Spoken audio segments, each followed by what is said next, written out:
Presiden Joko Widodo mengundang 3 bakal calon presiden atau baca pres melakukan makan siang bareng. Makan siang itu dilakukan di Istana Merdeka Jakarta, Senin 30 Oktober 2023. Acara itu dihadiri oleh 3 baca pres Anies Baswedan, Ganjar Pranowo, dan Prabowo Subianto. Pertemuan antara presiden dan 3 baca pres itu dipandang sebagai langkah positif oleh beberapa pihak. Salah satunya adalah bakal cawapres pasangan Anies Baswedan Muhaimin Iskandar atau Caimin berkata bahwa momen makan siang 3 baca pres itu menjadi momentum untuk menciptakan suasana kondusif. Menurut Caimin, Presiden berusaha untuk menciptakan suasana kondusif sehingga para pendukungnya tidak saling serang. Caimin juga menuturkan bahwa dalam ajaran Islam diajarkan untuk bersikap adil meski itu terhadap anak-anaknya. Ketua Umum PKB itu mengatakan bahwa Jokowi sebagai kepala negara sudah seharusnya bersikap netral. Makan siang 3 baca pres itu dinilai sebagai bentuk komitmen bahwa Presiden bersikap netral. Selain Caimin, Nasdem juga melihat bahwa pertemuan itu merupakan pesan Jokowi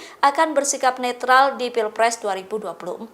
Pernyataan itu disampaikan oleh Wakil Ketua Umum Partai Nasdem Ahmad Ali. Ali mengatakan bahwa agenda makan bersama 3 baca pres itu dinilai sebagai suatu langkah yang positif.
Download Tribun X sekarang, menghadirkan lokal menjadi Indonesia.